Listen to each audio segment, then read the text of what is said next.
Hello friends, तो आज के इस वीडियो में हम बहुत ही आसान तरीके से प्रेजेंट कंटीन्यूअस टेंस के वाक्यों को बनाने के नियम सीखेंगे उदाहरण सहित। जैसे हमने यहाँ पर दो वाक्य भी ले लिए हैं।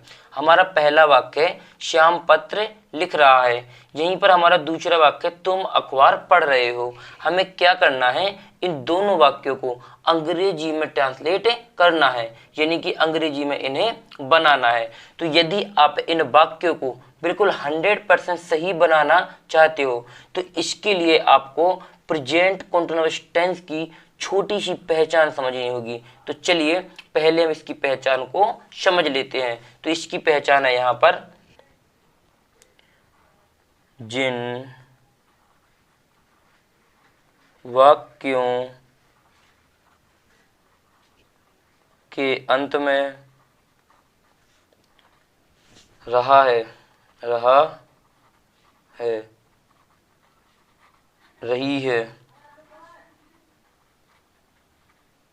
रहे हैं आदि शब्द आते हैं, उसे प्रेजेंट कंटीन्यूअस टेंस कहते हैं। जिन वाक्यों के अंत में रहा है, रही है, रहे हैं आदि शब्द आते हैं उसे प्रेजेंट कंटीन्यूअस टेंस कहते हैं। एक बार और समझा देते हैं। जिन वाक्यों के अंत में रहा है, रही है, रहे हैं आदि शब्द आते हैं उसे प्रेजेंट कंटीन्यूअस टेंस कहते हैं। तो चलिए अब हम वाक्य को बना लेते हैं। जब भी आपको प्रेजेंट कंटीन्यूअस टेंस के अफर्मेटिव सेंटेंस यानी कि साधारण वाक्य दे दिए जाएं तो आप इस फॉर्मूले से बना दीजिए, बिल्कुल 100% सही बनेंगे। कि सबसे पहले इनमें हम कर्ता लिखेंगे यानी सब्जेक्ट, फिर इजेमार यानी इन तीनों में से किसी एक का प्रयोग किया जाता है। एक वचन कर्ता के साथ इज, बहुवचन कर्ता के साथ आर और आई के साथ एम का प्रयोग किया जाता है। फिर मेन वर्ब में आईएनजी लगाते, फिर ऑब्जेक्ट, लास्ट में फुल स्टॉप। तो चलिए हम आपको बनाकर भी दिखा देते हैं। सबसे पहले क्या आना है, सब्जेक्ट क्या है, श्याम। तो यहाँ पर लिखेंगे श्याम, SHYAM। फिर आना है इजेएमआर, इन तीनों में से किसी एक का प्रयोग किया जाता है। तो कर्ता एक वचन है तो इज, तो श्याम क्या है, एक वचन, इसीलिए यहाँ पर आ जाएगा इज। अब क्या आना है हमारी मेन वर्ब। तो मेन वर्ब क्या है, लिख रहा है, तो राइट, WRITE। और यहाँ पर क्या लगेगा, मेन वर्ब में ING, तो यहाँ पर लगा देंगे ING, ये हो जाएगा राइटिंग। फिर मेन वर्ब के बाद ऑब्जेक्ट, तो ऑब्जेक्ट क्या है हमारा, पत्र, तो लेटर, तो यहाँ पर द लेटर, LETTER, यहाँ पर लास्ट में लगा फुल स्टॉप, तो यहाँ पर फुल स्टॉप लगा देंगे।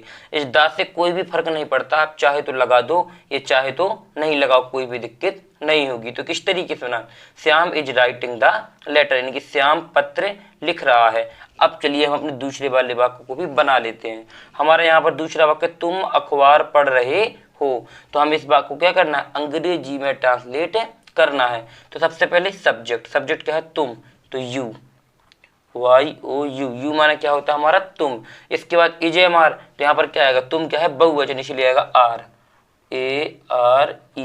फिर इसके बाद आनी है मेन वर्ब। तो मेन वर्ब क्या है इसमें, पढ़ रहे हो, तो रीड, READ।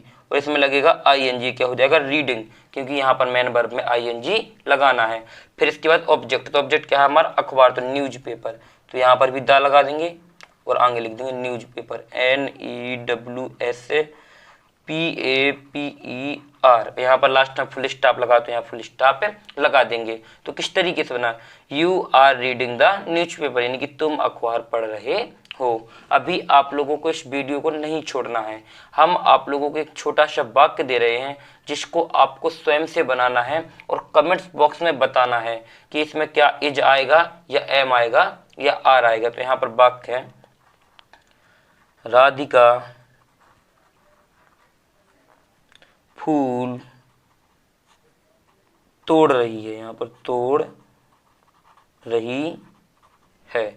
आप लोगों को इस वाक्य को बनाना है। यदि आप इस वाक्य को बना लेते हो तो हम ये समझ जाएंगे कि आपको ये वाक्य बनाने आने लगे हैं। और यदि इन वाक्यों को बनाने में आपको कहीं पर भी कोई डाउट लगे तो हमें वो भी कमेंट्स बॉक्स में बताएं। अगले वीडियो में हम आपका वह डाउट भी क्लियर कर देंगे और अच्छे से समझा देंगे। और अगर वीडियो पसंद आ गया हो तो वीडियो को लाइक करके चैनल को सब्सक्राइब कर लें और बेल आइकन प्रेस करना बिल्कुल ना भूलें, जिससे आने वाले हमारे और वीडियो सबसे पहले आप लोगों तक पहुंच सकें। थैंक यू वीडियो को लास्ट तक देखने के लिए। मिलते हैं किसी और एक अच्छे वीडियो के साथ में, जब तक अपना ख्याल रखें।